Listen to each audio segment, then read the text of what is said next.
great to have him here. He appeared on the Voice Stand back as one of the Voicefluencers, and we're really thrilled to have Emerson joining us as well on November 14th for the Voice Stand, the Party Edition, November 14th at 5 p.m.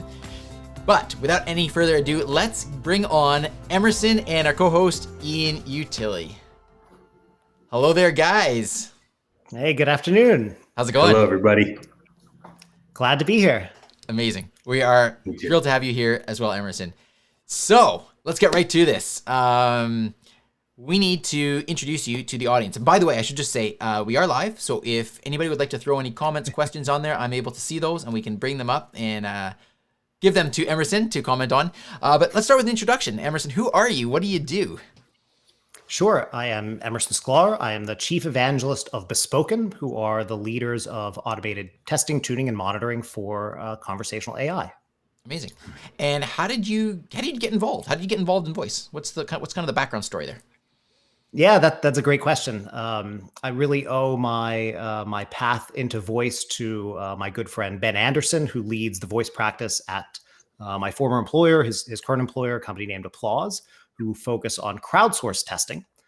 We did a lot of work with the big name voice players in the space, and Ben really dragged me kicking and screaming into voice. Knew me pretty well, said that I would really enjoy this space and really enjoy what we could get up to. And he was absolutely right. And it has been a heck of a ride ever since. That's awesome.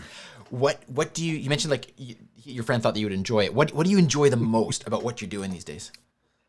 Yeah. So, I spent most of my career in the testing space. Started originally in automated testing, spent a number of years at Applause, focused more on the manual testing side. I love a good challenge and how it impacts a user positively or negatively. That was one of the fascinating things about Applause. They have a community of nearly 500,000 professional QA members all over the world that you can sort of slice and dice to get feedback or to leverage to test voice apps or regular apps. And one of the things that drew me to Bespoken was how different and unique quality is in voice and how different and unique usability is, and how because of just the inherent nearly infinite combinations that are introduced by the characteristics of our voice, how really it is a problem that is uniquely suited to being solved or to being helped through automation. That's great. That's great. Ian, I see you nodding over there. What are you thinking over there? Well, when Emerson speaks, I listen and agree. That's my jam. That's my jam. Emerson, your nickname is the Scout. Could you talk a bit about your background with the Eagle Scouts and how that plays a role, not just in your day in out, career today, but how that's played a role kind of in leading up to this moment and who you've become in the voice space? Because I think there's a reason why that nickname was chosen for you, because I think it plays to a lot of what makes you who you are today. Yeah, absolutely. So when I was a youth, when I was a scout, I went to over 22 Boy Scout camps all over the East Coast. Every summer, I'd go to 5 or 6 a summer. I finally attended one Henson Scout Reservation on the eastern shore of Maryland, and knew that was my future home. And so this summer, unfortunately, with COVID and everything that's gone on, this was the first summer in 20 years that I haven't worked and volunteered at that particular camp.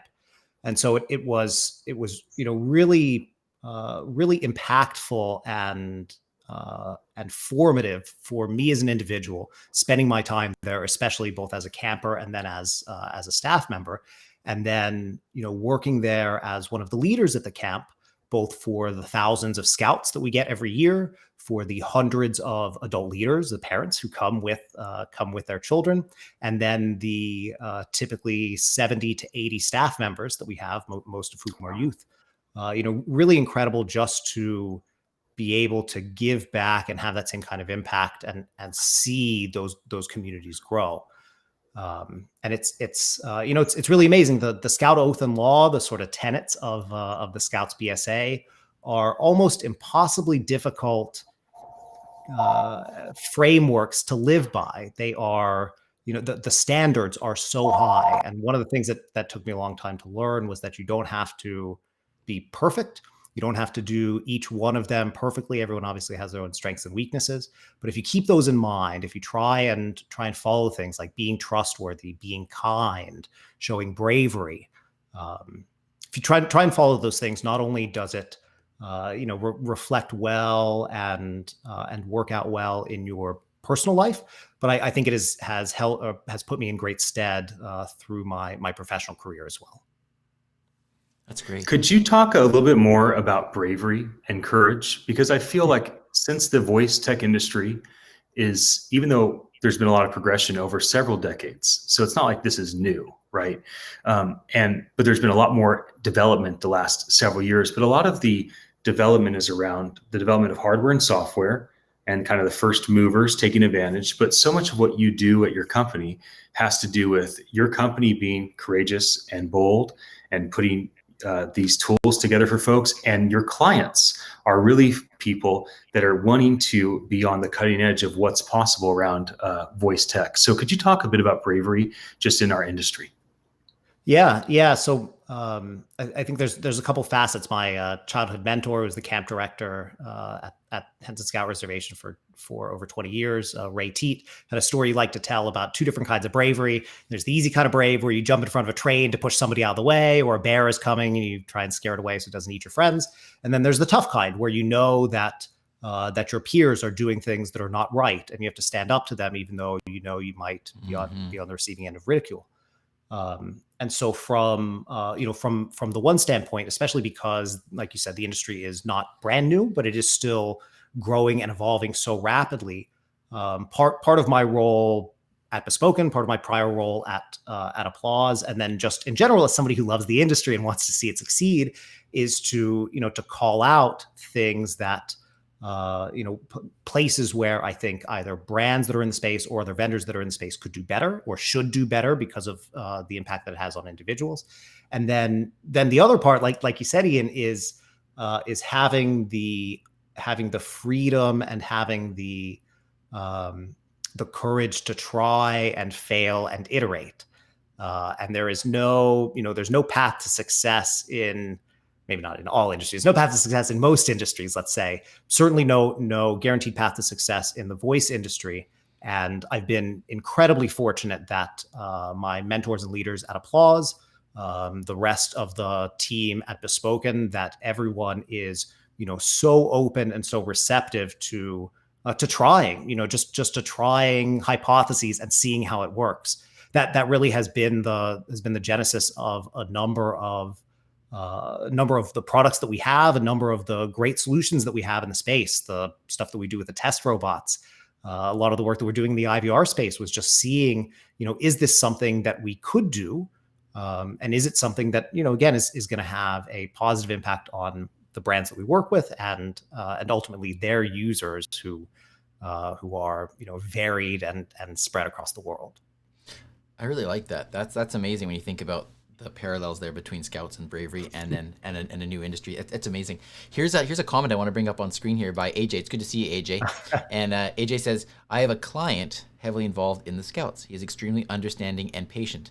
Not only that, but he is encouraging and resourceful. I really appreciate the character. I think that speaks a lot for the type of people that you're talking about, Emerson. Yeah, great to hear. Thank you, AJ. So are you able to share some of the things that you're working on? I know probably a lot of it is private, but are there some examples of use cases or things that you're working on that you can share with the audience so they get a real sense of what your company does? Sure. Yeah. So at a very, very high level, we do robots talking to robots. So we make it so that you don't have to open your mouth and talk to a smart speaker or voice-enabled device or type on a keyboard to chat with something. You can write a script one time, click a button, and it'll talk to it automatically, and do it with different languages, accents, all that good stuff. So that's a super, super high level. In terms of some of the really exciting stuff that we've seen recently, I mentioned a couple of them earlier. So we have this notion of test robots. Much of our company is based in Peru, and so we call them robo-llamas. And these devices enable us to automate interaction with any kind of voice-enabled device, voice-enabled physical device. And we've done this with automobiles. We've done this with wearables, hearables, custom voice-enabled smart pill dispensers. You name it. That's kind of our motto: is if you can talk to it, we can test it. And so those test robots really do give us the ability, regardless of the form factor, regardless of the language or where it is, to again make it so you don't have to wear your jaw out to be able to see how it's performing. One thing that has been really fascinating recently, and I think it is directly due to the current circumstances that we live in, is the rise of intelligent virtual agents for IVRs.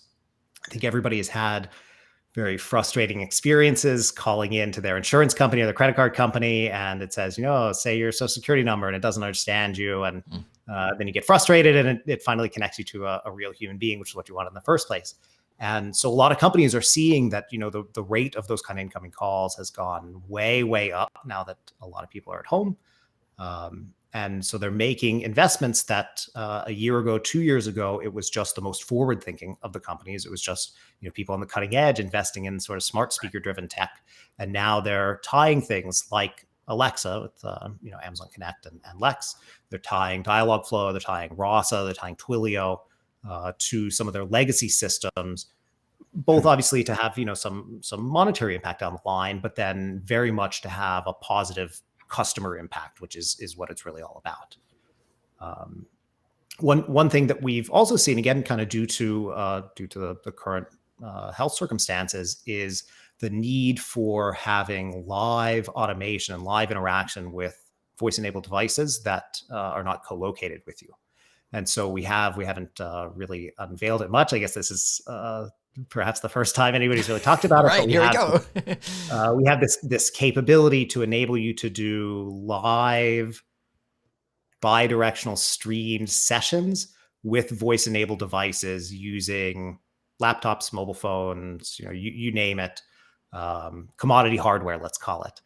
So that if I am an auto manufacturer, if I am a mobile phone manufacturer, I don't have to risk someone's health and send them into the office to have them speak and expel their air, potentially expel droplets into the air. I don't have to have them actually physically present to enable them to speak to a device, see what is happening in real time, and interact with it in that way in a much more secure, much more scalable fashion than just trying to open up a FaceTime call or something like that.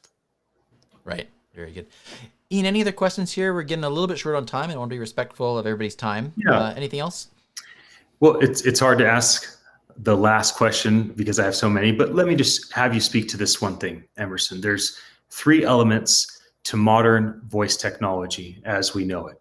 There's the artificial intelligence machines that we all have access to through the hardware and software. And so the hardware are these voice devices, and the software is what we would call the Lexi device or Google Assistant, et cetera. Can you talk a bit about which area do you see the most promise moving forward?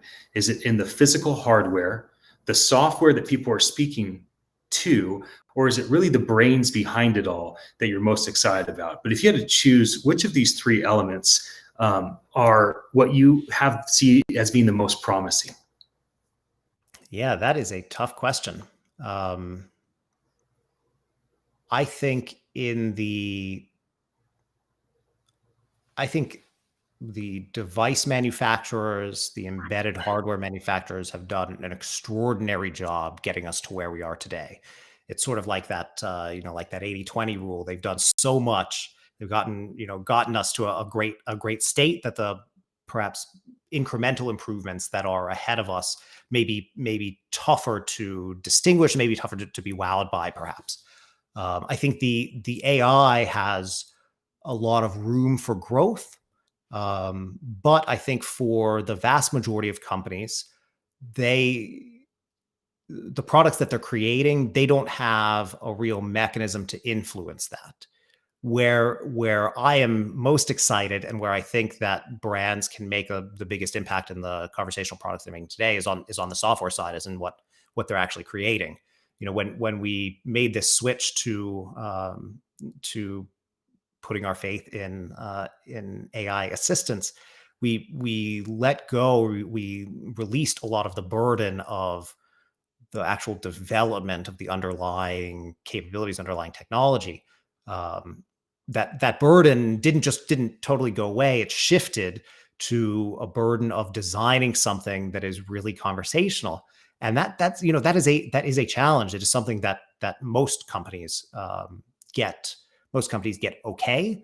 But I think there's incredible room for improvement as we as an industry learn, as the guidance, as the development environments, as the best practices get more codified. The opportunity there to take us from from 40 or 50% of households in the United States that are actively using kind of voice-enabled devices to 100%, to getting the average ratings on the skill marketplaces up to consummate with the mobile app marketplaces, to getting it to where my parents, for example, who are not that keen on potentially intrusive, always listening devices being in their home, to getting it to where they, or my grandparents perhaps, are using it and valuing it in the same way that they do mobile technology, which mobile seems like it's been around forever, but really has not been around that long. And so that I think is where there is an incredible opportunity for organizations large and small, and where it's really, really exciting to see where we came a few years ago, where we are today, and where we're going to be in just a very short time ahead. Yeah. No, well said. Well said. Well, Emerson, I've got just maybe two more quick questions for you. One is, what are you doing with your stock of all your stuffed llamas during this time when we can't have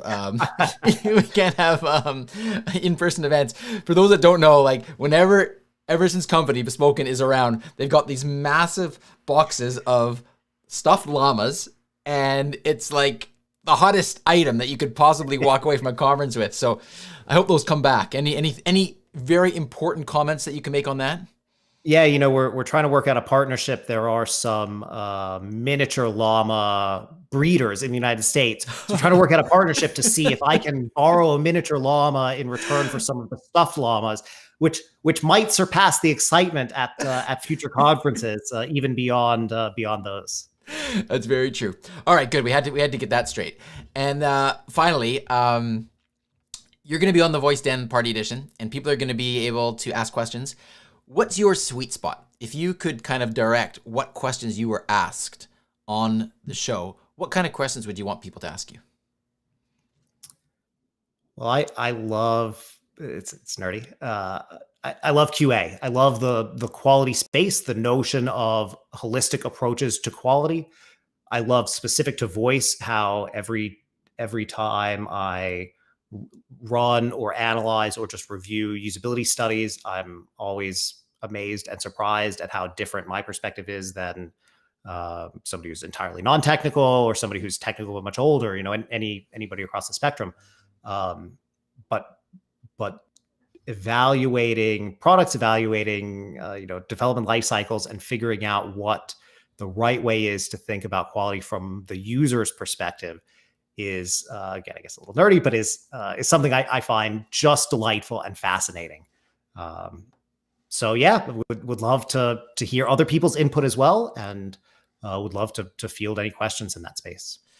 Since you just said that, I have had one more question come up here on live right now, and if Great. It's okay with you, I'd like to just throw it on the screen before we say goodbye, because I think it's a great question for you. And here it is. So it's again from AJ, and he says, do you look for response time? I started exploring customizing the assistant's talking speed based on average response time to support what Amazon already does, but also to support non-native English and older users. Do you report on how frictionless an interaction is, and can you comment on that subject? Yeah, so that's a tough one. Yes, we capture and can absolutely report on it. It is so subjective, not just to a language, but to particular demographic and psychographics within that language, to particular use cases within a language. For example, Heidi Culbertson, I listened to her give a speech, I guess 3 voice summits ago now, about if you're designing a product for older adults, and you can't quite understand what they say, rather than saying, I'm sorry, I didn't get that or anything, asking them to repeat it and doing it slower. And same if you get a sense that they don't understand what your device is saying, repeating it slower, just having that, that very minor change. The end result might be the same, or they still might be able to accomplish the same task at the end of the day, but the impact on them as a user, how they feel about it, is drastically different. So there, at least in my experience, there's not a one size fits all. But there are definitely times where it's easy to see, it went much too quickly. We see that a lot with a lot of the custom hardware. The delay in between someone activating a device and it expecting a response and then deactivating is much too quick, or it lasts too long, and so it's picking up other chatter in the background. A lot of those things, again, even if there is not a perfect one size fits all answer, if you take a quantitative and data driven approach to measuring it, and then tuning for it, and then listening to your users and seeing what their feedback is, then you can make a really informed decision about how you want to approach that tuning, how you want to approach that sort of manipulation to best hone in for your particular use case. Great. And AJ says, nice, thank you. So there you go. Fantastic. All right. Well, Emerson, now we're really going to say goodbye. I want to just give you an opportunity to share with people where they can learn what you're doing and where they can follow along with your company. Where are some places that you'd like people to check out? Sure. Yeah, you can visit us. Our website is www.bespoken.io. We are on all social media, also at bespoken.io. Bespoken.io. I am on, Twitter, LinkedIn, all of the usual candidates at just my first and last name, Emerson Sklar. Really invite people, if you have any questions, if you have a heck of a challenge and you don't think there's any way we can possibly solve it. If you have, something that is painful in your voice development lifecycle and you're trying to figure out a way to get around it, please don't hesitate to reach out. We love good challenges. Amazing. Well, there we go. Thank you so much, Emerson, for joining us. Really, really appreciate your time. Really appreciate your insight. And again, we look forward to seeing you again on the Voice Stand, the party Voice Stand, November 14th, Saturday, November 14th at 5 p.m. Pacific. Going to have a lot of fun. Emerson is going to be there. Ian will be there, and a whole bunch of other great people that the whole community is invited to speak with. So, Emerson, thank you again for your time. Really, really appreciate it. Thank you for having me. Yeah, you guys have a great day. Thanks.